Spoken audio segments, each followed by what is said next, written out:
What's going on, Bulls Nation? We got a live CHGO Bulls pregame on deck for you tonight. Bulls taking on the 11-0, only winning undefeated team remaining in the NBA, Cleveland Cavaliers division foes. We're going to be talking Coby versus Darius Garland, what's going on with Donovan Mitchell, and give some props to Zach LaVine. That's all coming up next.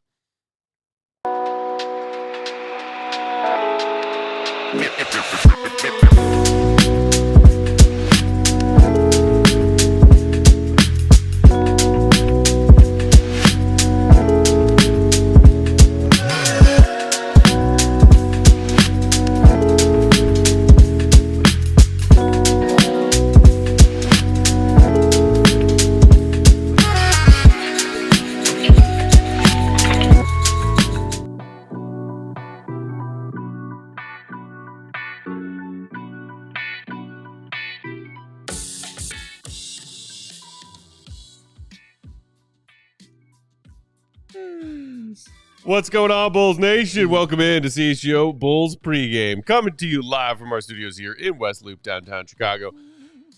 Pregame presented by Coors Light. I'm Peck, Bulls _ Peck. That's Big Dave. Bow. BAWL Sports. Man in the middle, Uncle Will Perdue, Will _ Perdue 32. And the queen of the controls, the one and only Katie Duffy. We got Bulls and the undefeated Cavs on deck tonight. First of two games that we will see the Bulls taking on the Cavs this week. They'll play them again on Friday after a little Bulls-Knicks action sandwich there on Wednesday. We're going to break down everything ahead in tonight's matchup. But first, wellness check. Big Dave, I heard you screaming your lungs out over in Studio B just now. I did. How are we doing? Did you get all your Bears fan anger out? Yeah, I had one of the best weekends. I had a phenomenal weekend. Oh, good. I'm glad. No, the Bears, I just got that out. That's just like the little thing you had to get out of you. And now it's gone, and I feel so much better. I had my first ever professional massage this weekend, and I never been to a shop and gotten a massage. I've got plenty of them in my life, but I've never been to a shop and got one. With all the ambiance and stuff. It was great, man. I had a ball. That's nice. I like them. I want more. I mean, I know you might. Would you consider yourself a diehard Bears fan? Probably not diehard, but a Bears fan. But a Bears fan. Did you watch the game yesterday? Did you waste 3 hours of your day watching that crap? I watched the fourth quarter. Ooh. Because I was playing golf yesterday. Oh, that's a better way to spend your time, for sure. Yeah. Okay. Just checking. You be jet setting. I'm just checking. No. I see the hoodie. It was by that time we finished playing golf. We walked in and we knew what the score was because we were following it on our phones. Everybody walked in and said, "Hey, how's the game going?" And needless to say, the expletives were flying. The expletives fly. You got that one? Right on, Will. Shout out. I got it, baby. Shout out to you. Oh, the name of the place was called House of Hands. That's where I was at. Oh, there you go. Shout out to House of Hands and all the awesome people over there. Shout out. Yes. Yeah, no, I'm cranky. I'm not gonna lie. Yeah. I'm kind of normal. I'm cranky. Is it you're always cranky, so you gotta give me on the and I think kind of despondent a little bit today too. Like the Bear season is over. Disheveled, the season's over. No, but disheveled is more like disheveled a normal looks day. like I know slovenly. Yeah, I understand. Thanks for explaining. Disheveled to me, wonderful. Yes, I feel like I have a disheveled heart because of the Bears' performance yesterday. No, it's just you know what. It's fine. It's fine. Now I can focus all of my inner torment on whether or not the Bulls are going to screw up this season and put the Bears behind me. Did it bring you joy to hear me yelling my lungs out? It really did. That's good. It really did. I don't hear you yell like that often. I don't. You don't yell about the Bulls like that often. You got to earn that. Only a few times. Yeah, you got to earn it, man. But when you earn it, I'm going to give it to you. I'm gonna give it to you. Bulls fans have had their opinions and their loud opinions about Billy Donovan and his credentials and his worthiness of this head coaching job over the last couple of years. We all know how we felt about the ball-headed menace back in the day. I mean, Dan Patrick was on his show this morning saying somebody in Chicago needs to be fired. Yeah, national attention levels of coaching malpractice going on with this Bears team that we all love, and nothing. How he still has a job. That press conference for Matt Eberflus today? Look, man, I turned it off like as soon as I heard this first thing. I was like, I'm done. You ain't gonna do this to me. I know the bald-headed menace when I hear it, dog. I know it when I hear it.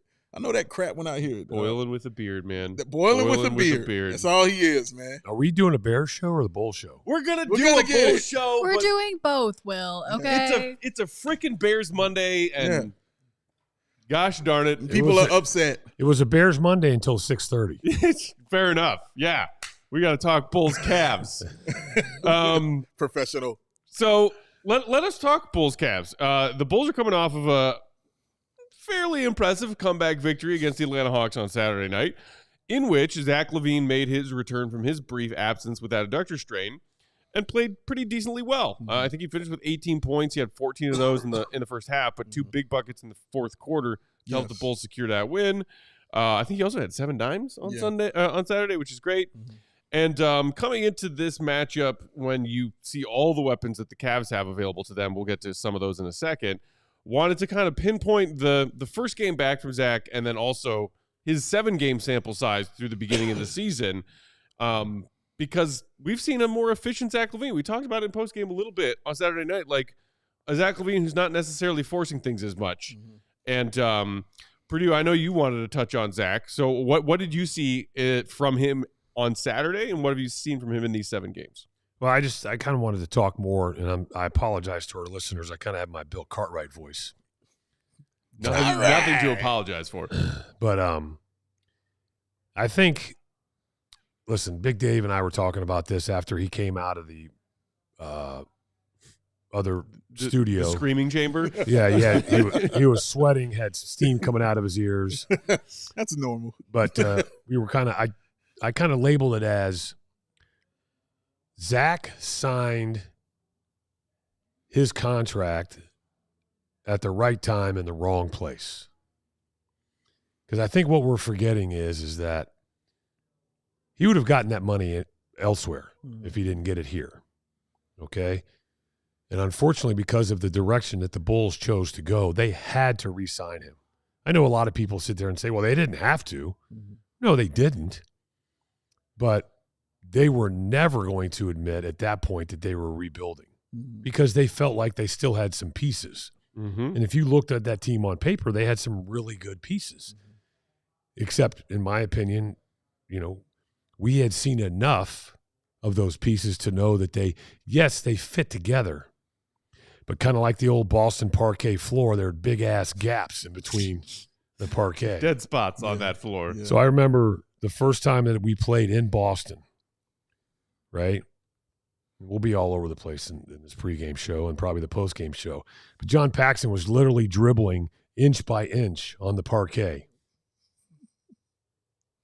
And I'm like, what are you doing? He goes, watch this. There's dead spots. Dribble, dribble, dribble, didn't come up. Okay, mentally make a note here. Dribble, dribble, dribble, dribble, dribble, didn't come up. Make a note here.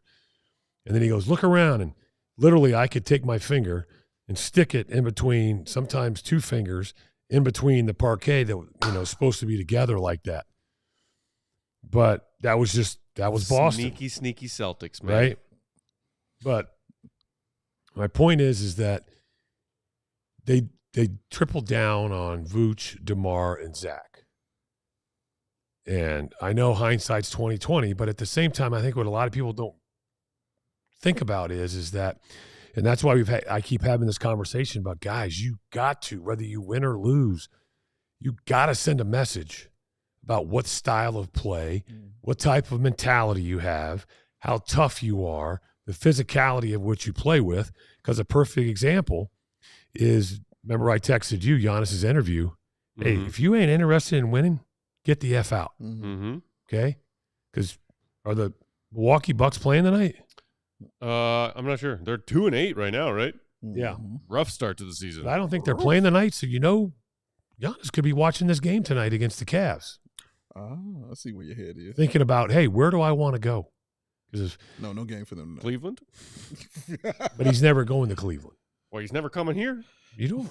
Yeah, he's coming here before he goes to Cleveland. Not saying he's coming here, but he would come here before he went to Cleveland. I agree with that, actually, yeah. Because Cleveland's already got their roster. Yeah. They're all in on that roster. First time a NBA superstar chooses the Bulls in free agency or chooses forcing their way to the Bulls via some sort of trade will be the first time I see it and the first time I believe it. I'm not saying it's going to happen. I'm just saying there are reasons why you as a player and you as a coach and you as an organization have to set certain standards regardless of what your goal is. We know what the goal is, okay? But my point is that we basically throw a lot of our hate at Zach because of his contract. Yeah, that's true. Take the contract out of the situation. If it could have been anybody, but it just happened to be Zach. Okay, it could have been Kawhi Leonard. It could have been Cat. It could have been Jalen Brunson. It could have been who knows. Paul George, right? The Chicago fans would feel the same. All right, but I wanted to talk about this briefly because I think right now Zach's like on an island right now. He's playing for a team that doesn't want him anymore. Mm-hmm. And that is just, I'm sorry, that's a shitty feeling when you go home every night. Mm. Okay? Because I can promise you, as I've watched these games, he's trying his damnedest to play a certain way. Mm-hmm. Not only for the organization to try to help them develop other players and win some games, but to send a message to the other 29 teams that, hey, look what I can do. Look what I'm willing to do. Look at the sacrifice I'm willing to make. But what you want to hope is that when it's all said and done, this trade becomes a win-win. Mm-hmm. Not only for the Bulls, but the team that he goes to. Because I went back and I broke his numbers down. 7 games, 22 points a game, 5 rebounds, almost 3.5 assists at 34 minutes a game. Mm-hmm. Now, shooting 51% from the field, 43% from 3. Now, we can focus on the positive, or you can sit there and say, yeah, but he turns the ball over too much. 3.6 a game. This guy sucks. Mm-hmm. Okay? Well, a lot of that 3.6 turnovers per game averages 2 games in which he had 7 turnovers each. Yeah, but my point is that he only takes 15 shots a game. Mm-hmm. If he wanted to stick it to the Bulls, he could shoot 25 times a game. You know what the Bulls could do about it? Absolutely nothing. Yeah. But he's trying to play the right way. 7.5 makes for every 15 attempts. 3 1/3 threes per game at 7.5 attempts. I mean, he could just go down and be like, out of the way, 1-on-1 every single time. I'm going to take every single shot, and I'm going to average 30, and there's nothing you can do about it. But he's trying to play the team game, knowing when he goes home every night, he's probably driving home and be like, man, they don't appreciate it. Spaceship. I think that especially the guys who've been around this team for a while and around Zach for a while will appreciate the fact that he's here and showing up and trying noticeably to play. His teammates, I agree with them when they talk about this team really gets along and everybody likes each other. I agree with that 100%. But my point is Zach's like a lame duck coach. No, yeah.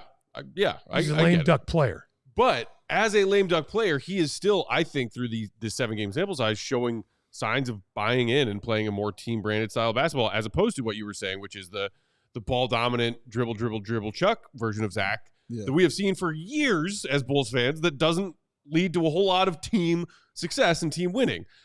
What I wanted to highlight when you talk about Zach's shooting numbers so far and whether or not he's willing to sacrifice and maybe exhibit the best version of himself for other interested teams out there is his number of made field goals through these 7 games that have been assisted, and comparing that to his career numbers and his numbers last year, Katie, if you will, because last season, and a small-ish sample size of whatever 25 or so games that Zach played, of his made 2-point field goals, not quite 40% of them were assisted by Zach's teammates.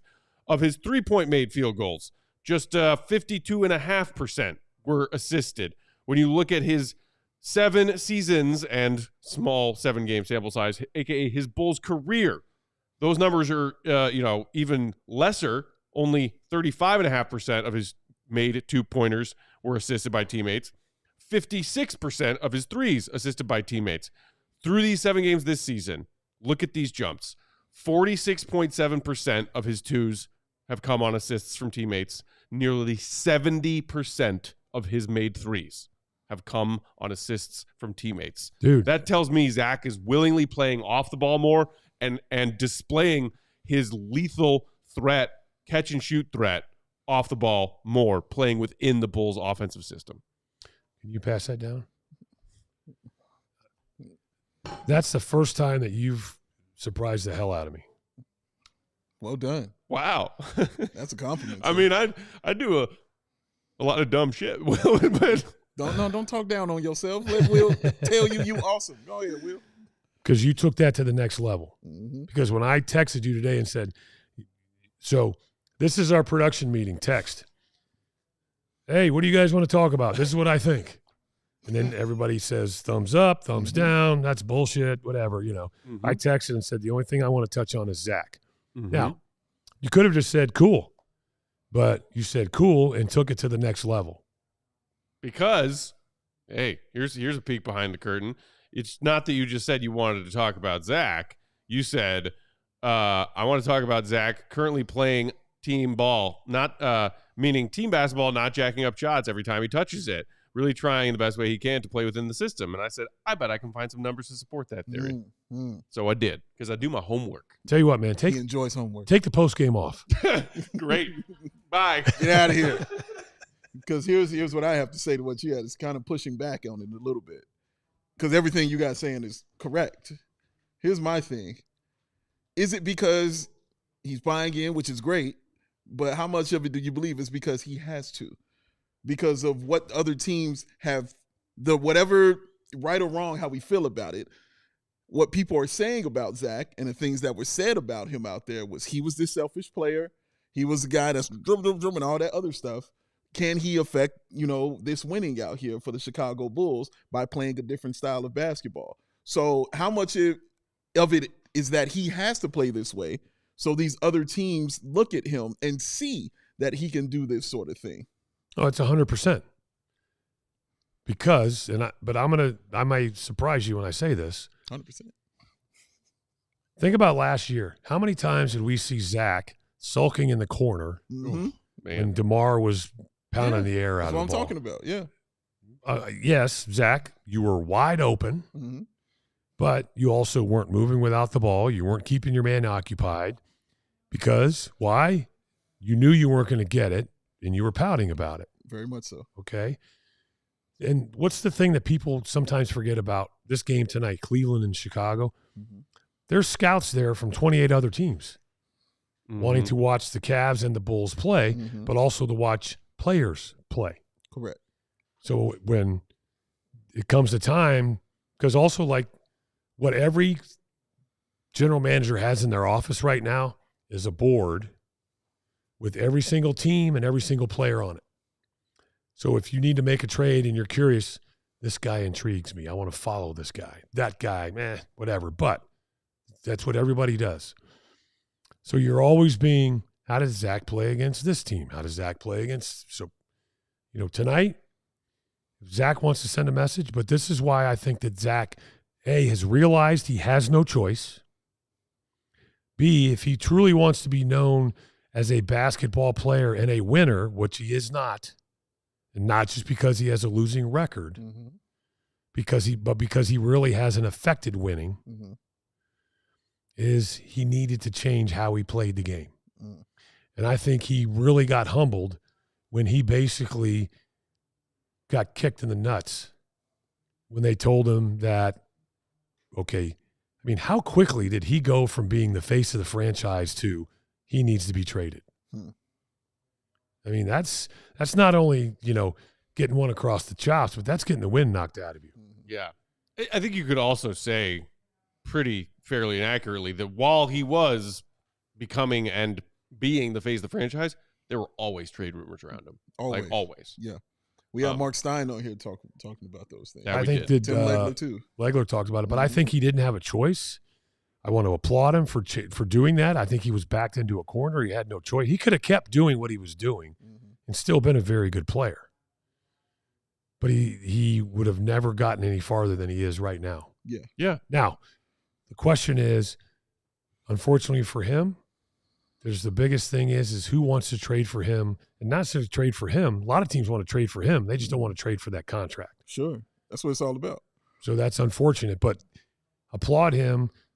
You don't necessarily, I saw somebody said, hey, I understand, Julie, but do we have to no, you don't have to thank him, but I think maybe we should look at him for who he is, what he's attempting to do, he's still one of the better players in this league. Without a doubt. The only thing I would say is that, he needs to be more consistent on the defensive end. That's it. And that's what's always kind of been said about him too. So, yeah, just falling in line. And him being that catch and shoot threat is something we have been screaming for years. So knowing that he's finally getting it, I'm like, yay, but I kind of know why you're getting it now. You know what I'm saying? So, but sometimes when you get to a point where no, I get it. But sometimes it just takes guys a lot longer than others to figure it out. Sure. All right, guys, we got a lot of fascinating players in this matchup tonight, so let's keep moving. By the way, starting fives are out. Bulls, as you would expect with Zach back, it's Coby, Giddey, Zach, Pat, Vooch. Cavs, meanwhile, this juggernaut lineup: Darius, Garland, Donovan Mitchell, Isaac Okoro, Evan Mobley, and Jarrett Allen. Ooh. Yikes. Let's touch on the Coby and Garland matchup for a hot second, because these are guys who went 2 picks apart in the top part of the NBA draft, lottery picks in the 2019 draft. Garland to the Cavs at 5, where he has spent his entire NBA season thus far. Coby to the Bulls at 7, where he has spent his entire NBA career thus far. Take a look at their numbers side by side thus far this season. Coby just a tick above his 91.1 points per game last year in his breakout year. Garland averaging just over 20 a game. Shooting splits obviously favor Garland out of the gate thus far. There you see their assist and rebound numbers as well. These Garland shooting numbers are bonkers. 54% from the field, 47% from downtown. It's actually 47.5%. And he's doing it on a career high 7.3 attempts behind the arc per game. Coby has played pretty well against the Cavs in his career. He had a pretty decent 4-game stint against the Cavs in last season's head-to-head matchup, although he didn't do it on the most efficient shooting. Coby was just 23% behind the arc in the Bulls' 1-3 record against the Cavs in those 4 matchups last season, but he was very active as a playmaker, averaging 6.5 assists in those games. Guys, what are you most intrigued by when it comes to watching these 2 young guards play tonight? Well, first, shout out to Kenny Atkinson. He's definitely allowing Darius Garland to be Darius Garland. And I felt like that was an issue for him in the past seasons. Obviously, injuries and things like that. But you could see when certain players lose their love for the game in the way that they play. And I thought Garland was kind of going through that because he didn't really know his role. Am I supposed to be the point guard? You want me to run things out here, or you want Donovan to run things? And now coach is telling him, dude, I want you to be you. What do you feel is the best decision out there? Letting your point guard be smart, the smart player that he is, and trusting him to make the right decision. That's what you see Garland doing out there. So he knows when to come up and pull up from 30 because he can do that.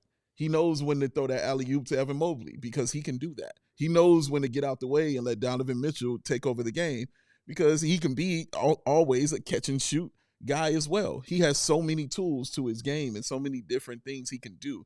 And now he's being allowed to do all of them on the floor. So I credit the coach for giving that young man his love for the game back.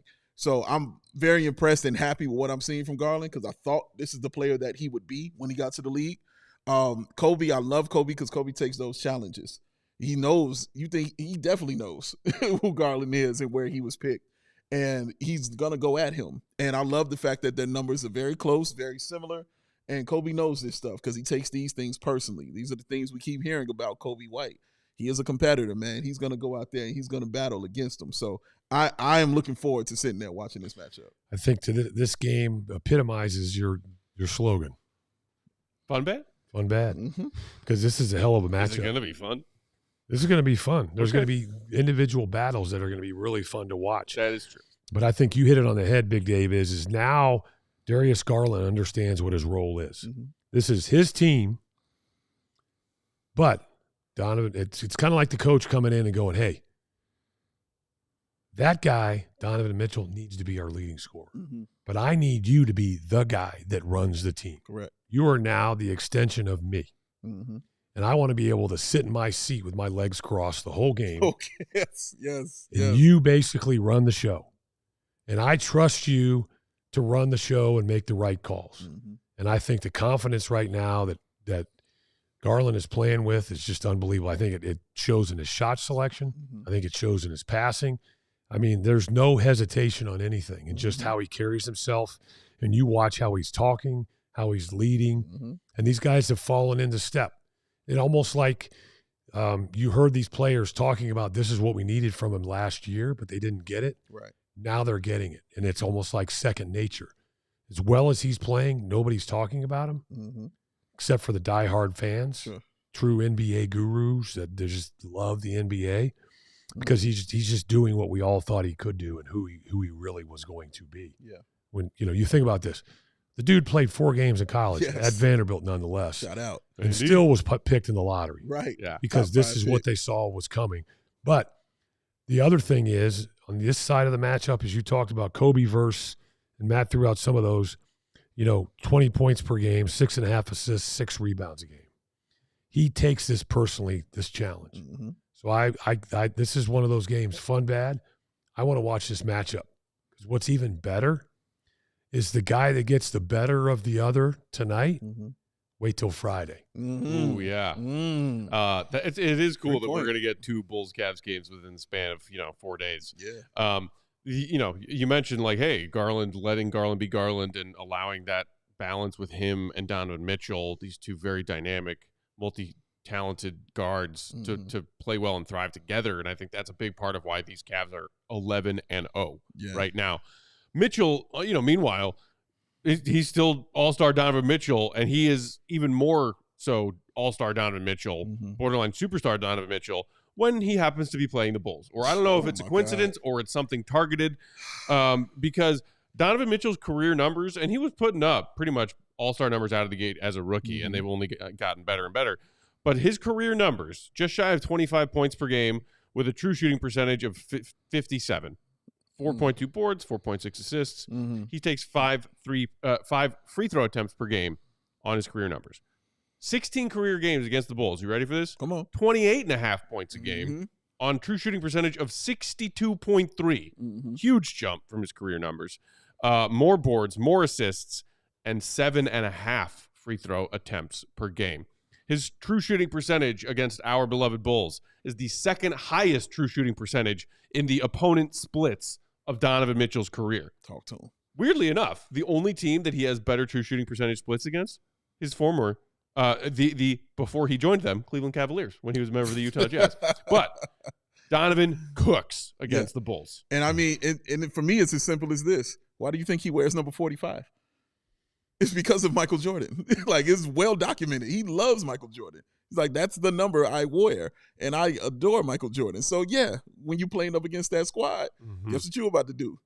Go bust that ass. That's what you're about to do, baby. That's what you're going to do. But mentioning that, I know Katie said we got 3 minutes left. And she said more likes. Tell them to get more likes, Will. Hit that like button, y'all. Hit that like button. It means Please. more coming from Will Perdue. But I think a quiet matchup, keep an eye on this, is Vooch tonight. We know how well Vooch is playing this year. All-star. But last season alone, he averaged 17.5 points and almost 11 rebounds against this team. Yeah. As good as what's the center? Jared Allen, Evan Mobley. The fro. As good as Jared Allen is defensively, he can't guard Vooch in the post. Most of your shot blockers get their blocks off the ball on their help defense. Very rarely do they block that. Vooch is just too big for him because he gets into his body. He can't get his arms up, and Vooch has had a lot of success. And I think, again, I know people are like, oh, God, here we go. Start in the paint, get Vooch some touches. Oh, God. And then start shooting the ball out. And this is, again, where you have one of those high assists, 30-plus. The Bulls lead the league in 5 of those already. I mean, listen, regardless of what the organization is trying to do, when these guys step on the floor, they're trying to win. I can promise you that. Just because they're not good enough some nights doesn't mean they're not trying. And some of the nights, the efforts look better than others, and it's frustrating. But I can promise you right now, it's 6:59 as those guys are walking off the floor. They're talking about their game plan and how do they win this game. And the best way to do it is Well, and when you're talking about the matchups in the front court and maybe trying to control the paint as best you can, Will, that's, you know, I think another fascinating part of this matchup. Can I throw some stat at you real quick? Go for it, yeah. The one game they won last year, 4 things happened. 25 offensive rebounds for 32 second chance points. Ooh. Only 11 a second chance for Cleveland. 52 points in the paint, only 46 for Cleveland. 25 points off 22 off Cleveland's turnovers. And the Bulls went to the free throw line 38 times, meaning they were the aggressor. Thanks, DeMar. Thanks to man. Come on, we know who got. He that. only took 32 of those. Man, that is amazing. The Cavs actually took exactly half as many free throws. Well, that is a winning formula right there. Yeah. Meanwhile, that is pretty eye-opening with that. That was also Bulls the double win last overtime, season. 132, 123. Oh God, yeah, I recall. That's fave. I recall. Oh. This season, points in the paint wise, the Bulls giving up the most points in the paint across the NBA, and that drives you crazy as a big man yourself, Will. The Cavs, meanwhile, are scoring the fourth most points in the paint across 30 NBA teams. So, watch out for that.